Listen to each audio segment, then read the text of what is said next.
Hi everybody, welcome. We are officially in Module 6 and I just wanted to check in and go over a couple of things. Last week, as you know, I posted 2 announcements and in those I did a pretty in-depth discussion about what to do for your Read Aloud journal, what I expect with the journal portion, as well as the ABC Literacy Bag and Final Project Part 1. So if you want a real in-depth overview of those assignments, please go ahead and listen to Part 1 and Part 2 of my announcements last week. But just as we do a quick overview of what is due, what is coming up this week, we know that we are in Module 6 and on the 23rd, which is not for a little while, you have your journals and ABC Literacy Bag. And coming due on the 18th, which is tomorrow, you have your final project, your plan. So of course, I want you to be able to choose your critical issue. And if you need help in understanding what that is, if you listened to my second announcement last week, I do go into detail there.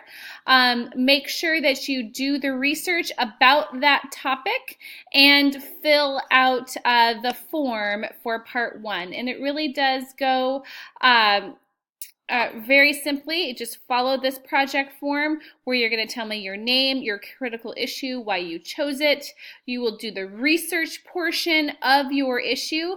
Make sure that you are citing your reference in APA format, and then give us the scope of your project, what grade you're going to be focusing on, or age range, if you will. Just choose one, and then your formats of literature that you hope to find. Now, with the grade ranges, you will just choose one. So for example, if you're just going to focus on middle school students, that would be your 1 grade range. But with your formats of literature, you can choose as many as you feel that you might use or need for that particular topic. And it is completely okay to use a couple picture books in a middle school.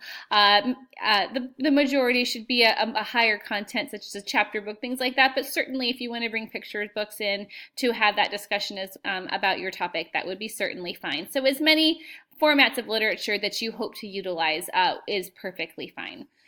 So this portion, your plan, is due on the 18th. And that is really all that is coming up due for this week.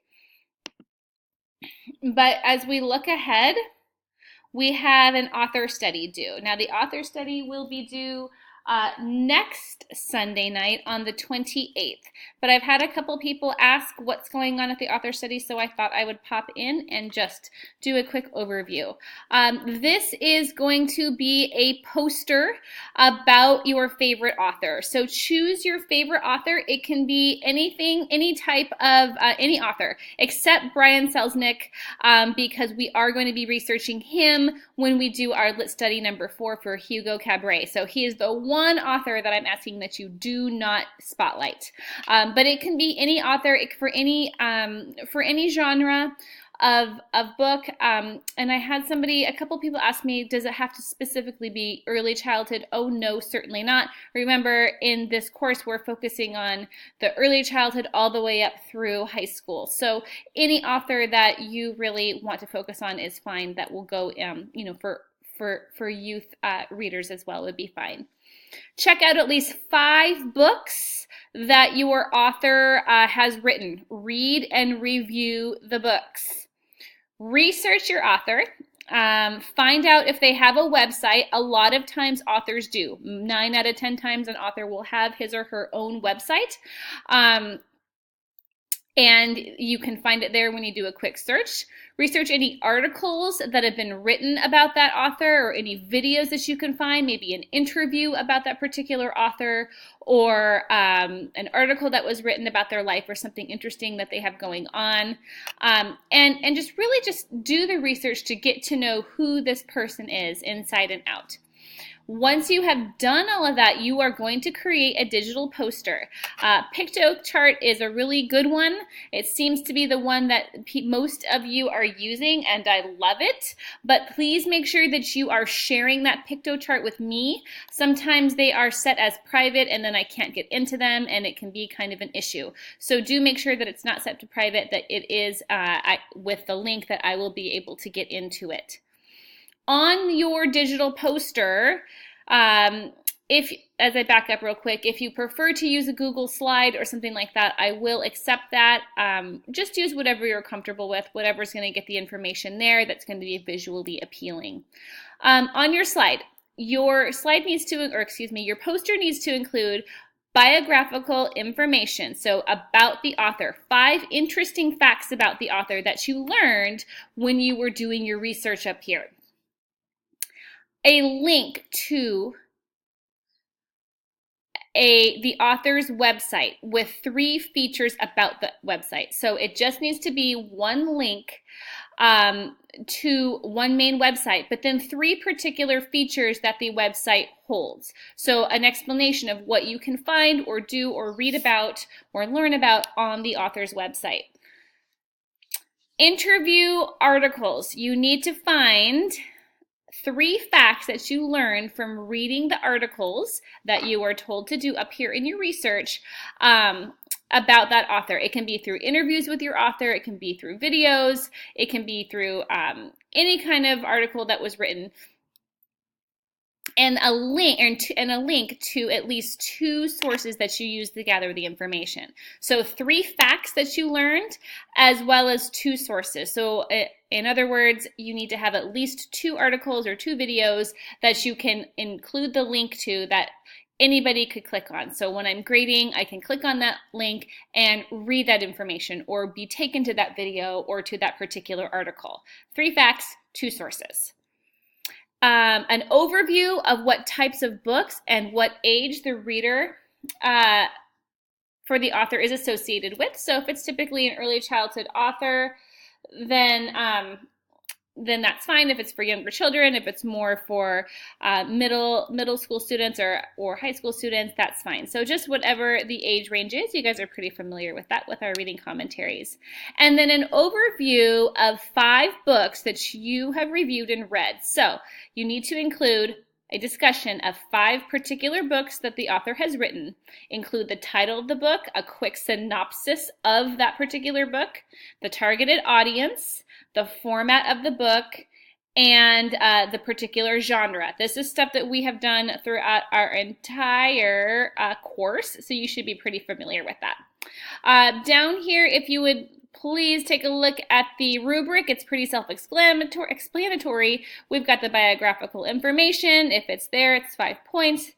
The link to the author's website is 4 points, including the 3 features. Links to at least 2 additional sources, can be articles, interviews, or videos, and 3 things that you learned from those sources about the author. 5 points. A quick summary of the author's bibliography, which is the overview of the books and the targeted audience, and the description of the criterion, which is a synopsis of each of the 5 books, and so on. So this author study is worth 20 points. And it really is fun. There's usually one main author that people love, and I always like to learn about what your favorite is. So I hope you have fun with this, and if you have any questions, of course, you can always email me through Canvas. Okay, so as we continue on looking ahead, as we look into next week, your author study is due on the 28th, and then your final project, part 2, which is the annotated bibliography, is due on the 30th.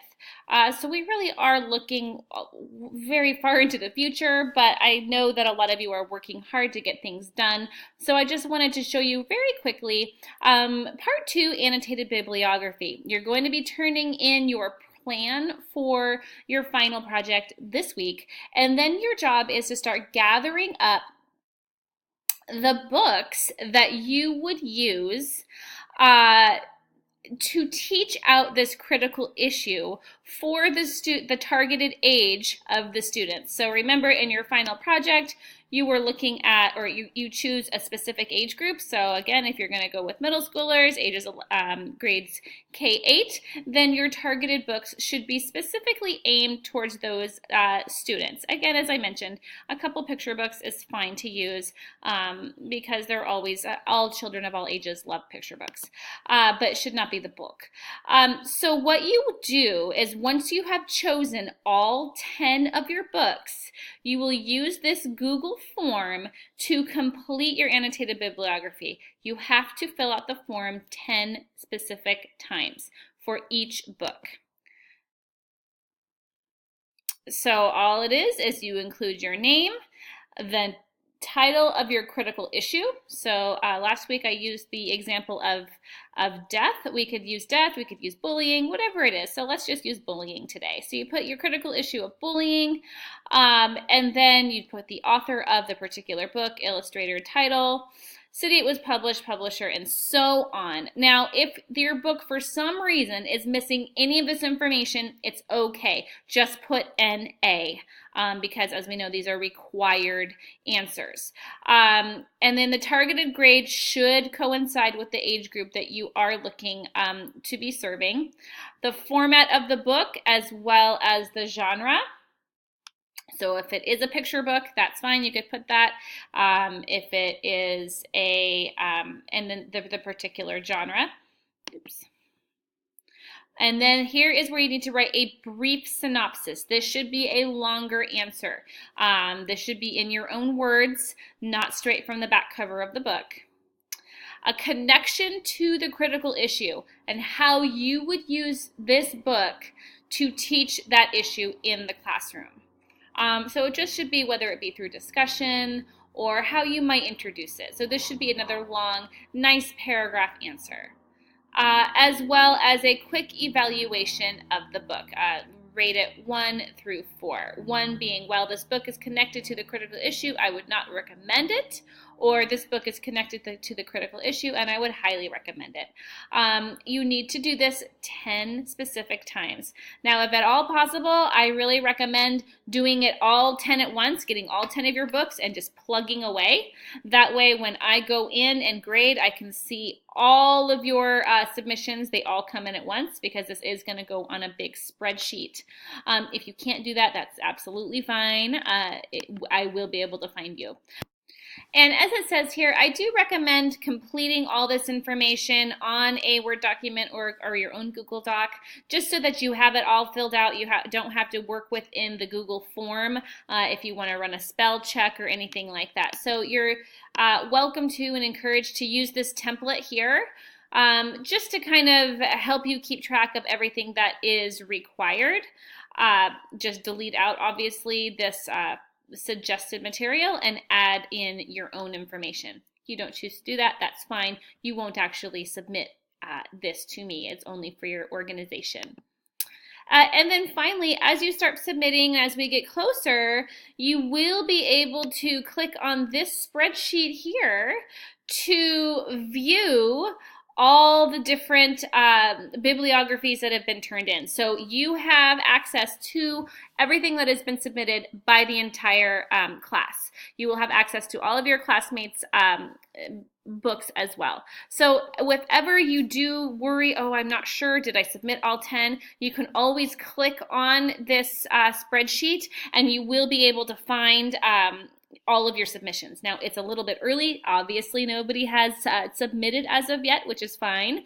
But as we get closer to the 30th, this will start to fill up. So this is your document. It's there for you if you have the link, so that as you go into your future, into your career, you will always have access to this bibliography. If ever you do want to teach a critical issue or something comes up where, you know what, I really need some information on how to talk to students about death or anything like that, or any critical issue. So it's a very cool tool, and I hope that you will use it.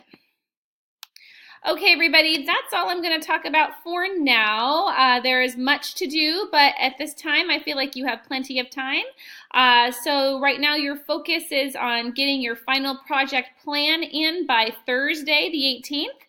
Then you will enjoy your weekend, I hope. And then on the 23rd, turn in your read aloud journal and your ABC literacy bag. And then the following week, your focus will primarily be on your author study, as well as your annotated bibliographies.